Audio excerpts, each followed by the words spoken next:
I still see that autumn day 5 years ago, when I met Ethan under a sky so blue, it felt like the universe had sworn me an eternal vow. How could I, Lila, have known that vow would splinter, leaving me sifting through the wreckage of a life I thought was mine? If you've ever trusted someone with your whole heart, only to watch it shatter. Please like this video or leave a comment so I know I'm not alone. It was a crisp October morning at a coffee shop downtown, the kind of place where the air hums with roasted beans and hurried footsteps. I was a disaster juggling my laptop, a scalding latte, and a phone call from my boss, already late for a marketing pitch. My bag slipped off my shoulder, and before it hit the floor, Ethan caught it. His smile was like a warm hearth on a cold night, his voice steady. "Need a hand?" he asked. And just like that, we were talking. Hours melted away as we traded stories: my love for Jane Austen's sharp wit, his obsession with jazz vinyls spinning stories of their own, our shared fear of a life half-lived. Ethan was a graphic designer, always sketching ideas on napkins, and I, Lila, was a marketing coordinator, chasing deadlines and dreaming of something bigger. By dusk, he had my number, and I had a spark of hope that this was the beginning of something real. We fell in love fast, like a match striking dry tinder. Within weeks, we were inseparable, spending weekends wandering farmers' markets, picking out tomatoes and teasing each other over who could haggle better. We'd cook in my cramped apartment, laughing as pasta sauce splattered, dancing to Ella Fitzgerald's voice crackling through an old record player. Ethan had a way of making me feel seen, like every word I spoke was a treasure he'd hold close. He'd listen to my rants about work stress, my dreams of a house with a garden, and he'd share his own starting a design studio, maybe settling in a quiet town with a porch swing. A year later, he proposed on a windswept beach at sunset, the waves whispering as he knelt in the sand, offering a ring he'd saved months for. I said yes, my heart so full it hurt. Our wedding was small, intimate, my best friend Sarah sobbing in the front row, my parents beaming, Ethan's hand steady in mine. We moved into a cozy apartment, filled it with plants, mismatched furniture, and plans for a future, a home with a big backyard. Maybe kids, definitely a dog. I thought we were writing the same story, page by page. But looking back, I see the cracks I was too in love to notice. Those first 2 years were a dream.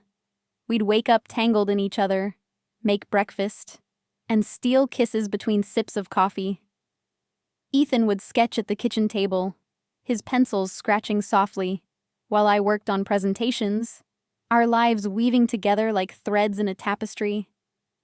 After work, we'd decompress, sometimes at a dive bar with sticky floors and cheap beer, sometimes curled up on the couch with a black and white movie. We'd plan weekend getaways, dreaming of places we'd visit when life slowed down: a cabin in the mountains, a coastal town with salty air. Life felt full, like we were building something unbreakable.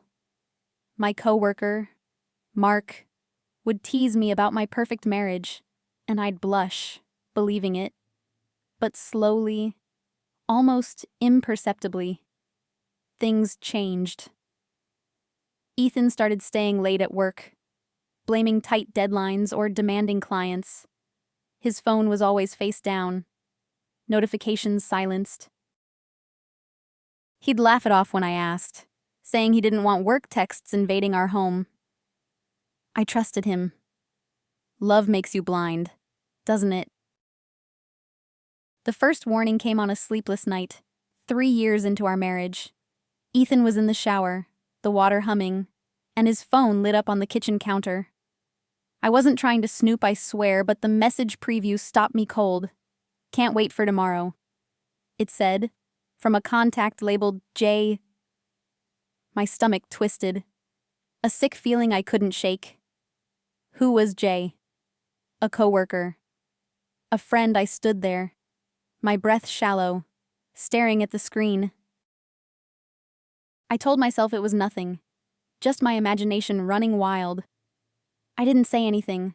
I didn't want to be that wife, the one who questions every little thing, who lets doubt poison a good thing. But the seed was planted, and it wouldn't stop growing.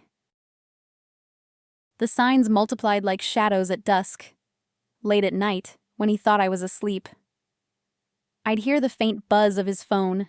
He'd glance at it, type quickly, and lock it again.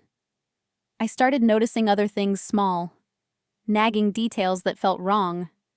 A faint floral perfume on his jacket, a scent I'd never worn, a lipstick stain on a shirt collar, a deep red I'd never owned. Once, I found a receipt in his pocket for a coffee shop we never went to together. Dated for a time he said he was at work.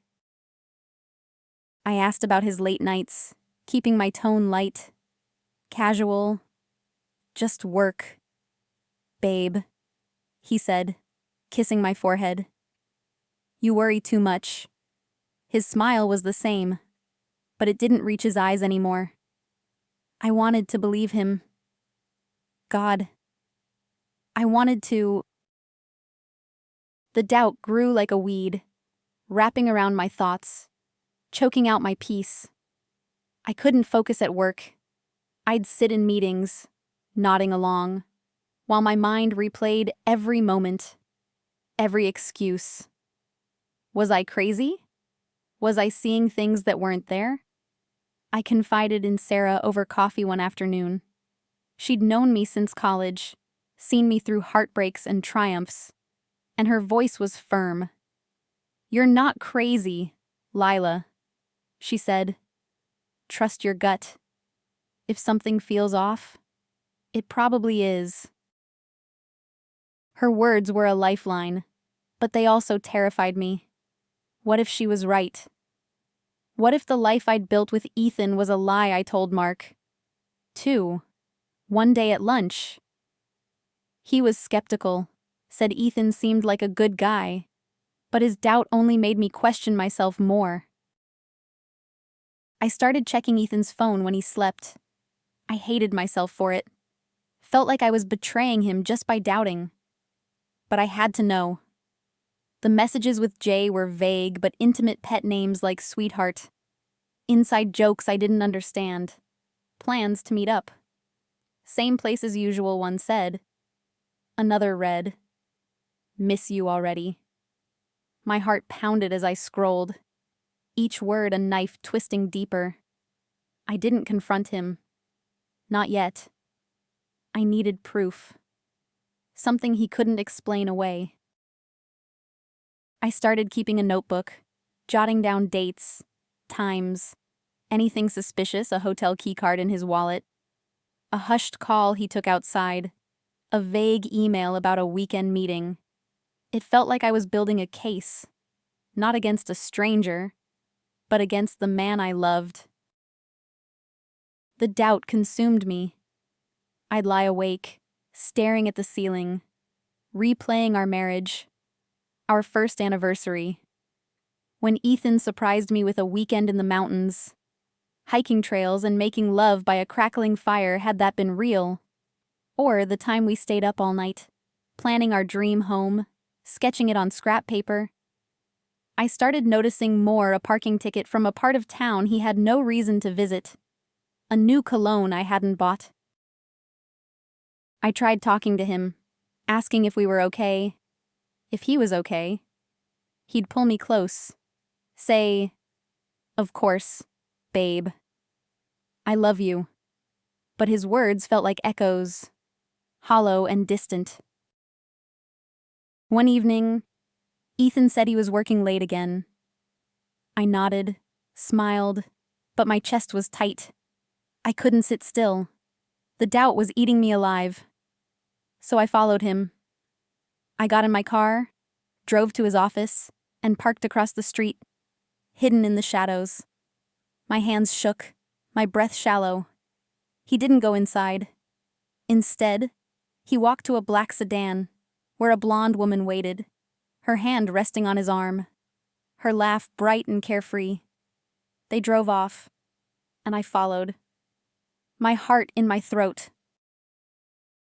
They stopped at our restaurant, where we'd celebrated our second anniversary, laughing over tiramisu and promising forever. I parked far enough away to stay unnoticed and watched through the window. They sat close, sharing a bottle of wine, their smiles easy and warm. They looked happy, happier than we'd been in months. I drove home, tears blurring the road. I collapsed on the couch and cried until my chest ached. The pain was raw, like my heart had been ripped open and left bleeding.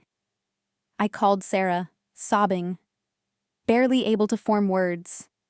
She came over, held me, and listened as I poured out every fear, every doubt.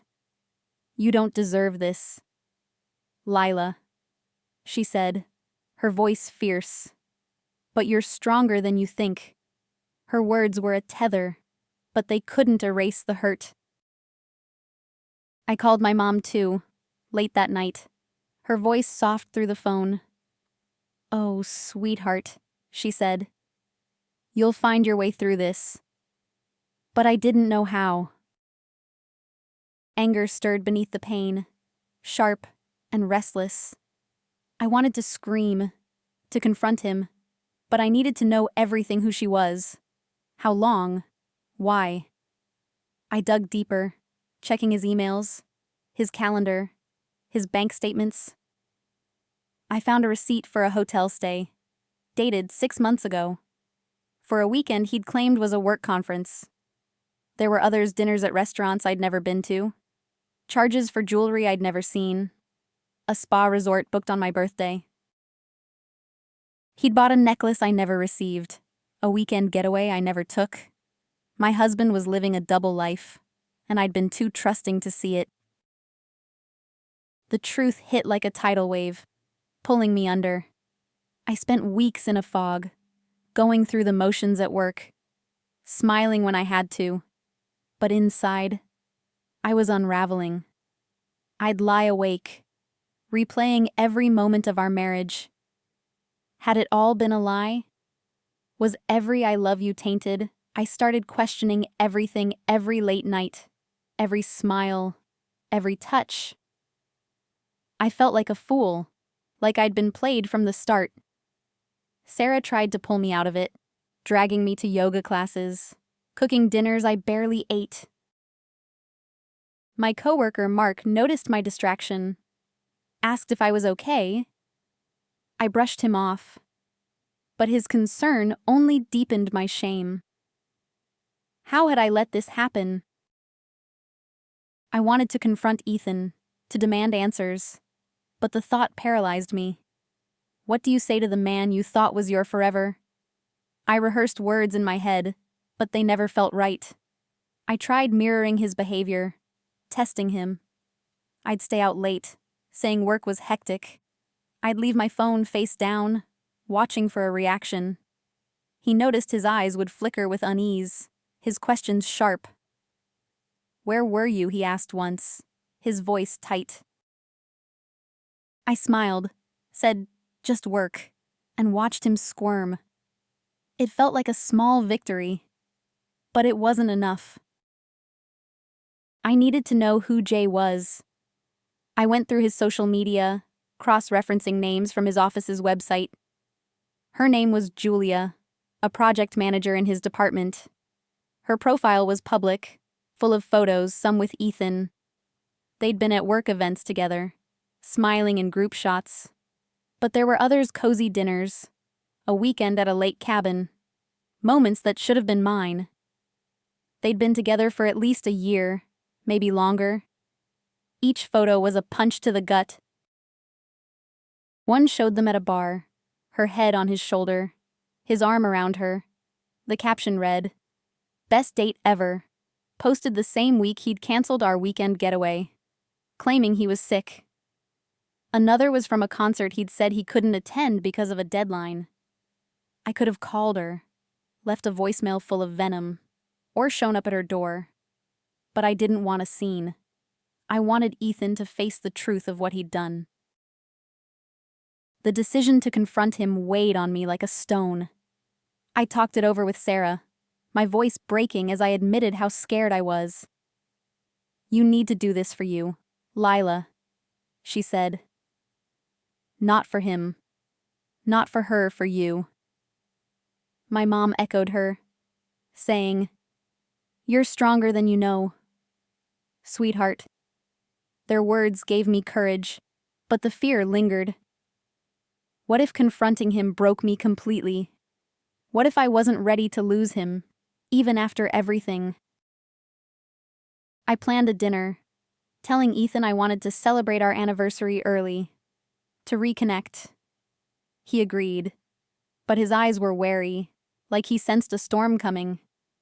I booked a table at the restaurant where he'd taken Julia, the same one that held our anniversary memories. It was deliberate, a way to reclaim that space, to make him feel the weight of his choices. The day of the dinner, I spent hours getting ready, choosing a red dress that made me feel both fragile and fierce. Sarah came over, helped with my makeup, and hugged me tight. "You've got this," she said. "You're Lila, and you're unstoppable." Her words carried me to the restaurant. Ethan was nervous, fidgeting with his napkin, avoiding my eyes. I kept the conversation light: work, the weather, anything to keep him off balance. I could see him trying to read me, his unease growing. Halfway through the meal, I slid an envelope across the table. "Open it," I said, my voice calm but firm. He hesitated, his hands trembling as he pulled out the contents printouts of his texts with Julia. Hotel receipts, photos from her social media. His face went pale, his fork clattering to the plate. "What is this?" "Lila," he stammered, his voice barely a whisper. I leaned in, my eyes locked on his. 5 years. Ethan. 5 years of trust, of love, of building a life together. And you threw it away. Who's Julia? He tried to lie, saying she was just a friend, a coworker he'd gotten close to. But the evidence was undeniable, stacked against him like a house of cards ready to collapse. I didn't raise my voice.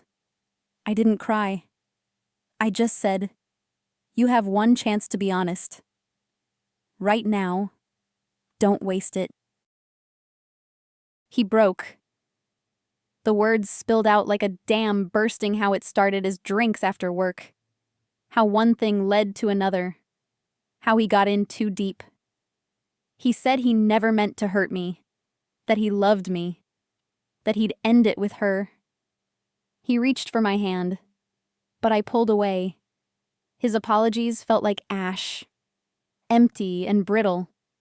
I'd given him everything: my heart, my trust, my future, and he'd traded it for stolen moments with someone else.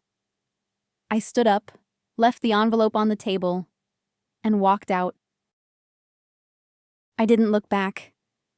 The restaurant was quiet, but I could feel every eye on me. Or maybe that was just the weight of my own heart. The weeks that followed were a blur of pain and survival. I moved out, crashing on Sarah's couch.